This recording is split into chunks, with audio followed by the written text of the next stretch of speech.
Hey guys, what's up? I started learning League of Legends probably about 3 weeks ago by now, maybe 3, 4 weeks ago. And a lot of people said when I'm learning certain mechanics, the game is gonna change soon. So don't learn some things too hard yet.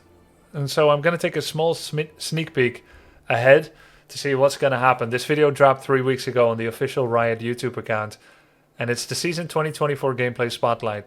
Let's see if I can know most of the mechanics that are in the game yet, as I'm starting to get to know the game a little bit better. And if I'm missing anything, let me know. Like, if you think I missed something I didn't understand, I'm probably gonna miss a whole bunch. Like, has there been anything that shows? In with the new. That was a Rift Herald, right? This is a normal boss that existed before, right? It's not like this is a... Oh, wait, I actually had that aspect ratio wrong. This guy, is this Garen? This is all gameplay from before? Or is this already a showing that there's gonna be like new skins in the game and whatnot? Out with the old, Graves. in with the new. Welcome one and all to Season 2024. We've got quite a few changes to share, from terrain adjustments to new monsters and items. Okay. Ready to see what's coming? Let's get into it. Map changes. Wait, where are we? Oh, it's top lane. These walls are different, and would you look at that? The brush is now in the middle of the river. Well, that'll make for a trickier gank path from jungle, so you top laners can focus more on your lane opponent instead of hungry junglers. Do you guys think this is an important fix? Like, is this something that was needed for either the skill expression of the game or the enjoyment of the average player base? Or the enjoyment of, like, the pros?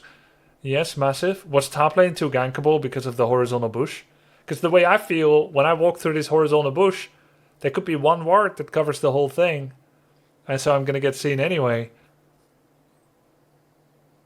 Jungle is too strong in League of Legends right now.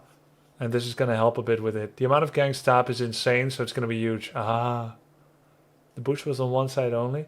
Top is already an island. I think it's a mad change. Okay, we see some different opinions. Top lane was insanely determined by junglers. They had too much influence of it. Top laners also always overextend. Right, but it can be fun to like be able to overextend, right? Because you want to be able to own your opponent, but now you can never commit. Which, if the jungle threat is too high, then it would become like a freezing snooze fest, maybe? Not really, but the game is changing. Yeah, let's see also how it hangs together with the other changes. We've got terrain changes across the entire map, actually. Like in mid lane, the brush is farther back from the lane now, and we've adjusted the walls to both red and blue side for better symmetry. Overall, these adjustments should make it a little safer to play a variety of champions in mid lane, especially those mages with 0 dashes. Okay. Speaking of safety, we've also changed the So it wall. opens up a bit the champion pool for top and mid, that you don't need to have like an insane mobility to be able to get away from things. That'll be nice. Opposite Baron and Dragon Pit for a bit more security. While What you're did you say? moving of safety, we've also changed the walls opposite Baron and Dragon Pit for a bit more security while you're moving between lanes. It's a thinner wall now, isn't it? We've also changed the walls opposite Baron and Dragon Pit for a bit more. So this is probably a character, and I don't know which one, that normally wouldn't have been able to make this jump. Is this the same fellow who voices the Hatsuro intros? No, that was Cloaken. That was Cloaken, and this, I believe, is Freak. This wall was not here. Oh. Hey, man. Oh, wow. Dandy. Thanks for the raid. I hope you had a good stream, dude. Through the jungle. Hey, Ardahoy. Finally, in bot lane, there's a new gank path on red side to make the map more symmetrical.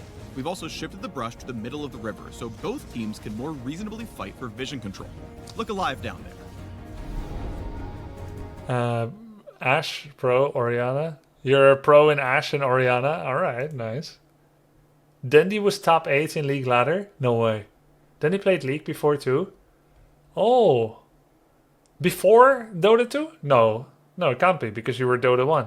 So you did it during your Dota 2 career. 2,000 games in 2011 in League. Oh, wow. New jungle paths aren't the only thing to keep your eye on this season. A new void monster has found its way to the rift. During the early game, a camp of 3 void grubs will now spawn inside the Baron pit. Void grubs? Really, freak? And you think I don't know what you're doing? Alright. Yo. We got put in the game. Cool. Cool. Well, you know, it's okay. The likeness is not close enough to me for me to need rights for it. I see it as a little tribute. 3 little grubbers. They're grubbing. When you attack a grub, smaller void mites appear to join the fight. Don't attack a grub. Don't attack the grub. Killing one of the void grubs grants a permanent buff to your entire team that deals damage over time when attacking turrets. That is true. For every grub you slay, the buff becomes more powerful. After the first 3 grubs are killed, 3 more will spawn a few minutes later. We always come back. If your team manages to kill all 6, then you unlock the maximum buff. When you attack a turret, you'll apply the damage over time and spawn some void mites of your own to help take it down. Keep in mind that these grubs are an incremental camp, not all or nothing. So slaying even one can give your team a small boost and keep the enemy from... So it applies a buff to your next auto attack against towers. I'm memeing so hard I didn't 100% get the... collecting all 6. Rift Herald. At 14 DOT, minutes, any yeah. remaining grubs disappear, and the beloved Rift Herald enters the game with a fresh new look. Maybe they're born with it, maybe it's the hideously vile influence of the void from whence they came. If you slay the Herald, you can summon them as... That's one of my favorite heroes. What's her name again? The Ice Lady. On the wolf. She was really easy to play. Turrets. Or, any member of your team can hop on board to play Summoner's Drift, Sejuani. steering the monster as they charge forward like a battle sled. Ramming Herald into a turret this way deals some extra damage, and you can run into enemy champions to damage another. Ramming What the hell? to play Summoner 4 to march down lane and whack turrets. Or, any member of your team can hop on board What to the play hell? Summoner's Drift. Summoner's Drift. Lol. LMAO. Not Summoner's Drift. Summoner's Drift.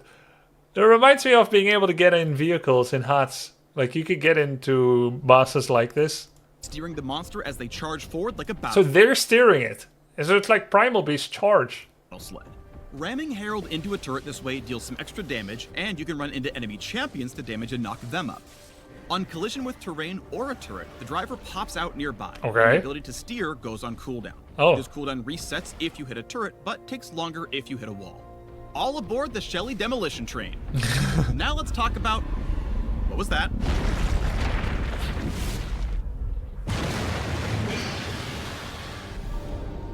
Baron Nashor, Voidborn Tyrant of the Rift, is back and badder than ever before. When he enters the game, you'll know it. Oh, he's Baron gonna takes one roar. of 3 forms when he emerges. Each form provides the same classic buff, but alters how he fights and determines the shape of his pit. Oh my god, they're adding a little bit of MMORPG in it, aren't they? Like ARPG, MMORPG, and that they have like different fight mechanics. Are we gonna be able to remember those? But wait, there's more. With Baron's entrance, the Void's influence spreads across the map, infusing the Scuttle Crab, Brambleback, and Sentinel with dark power.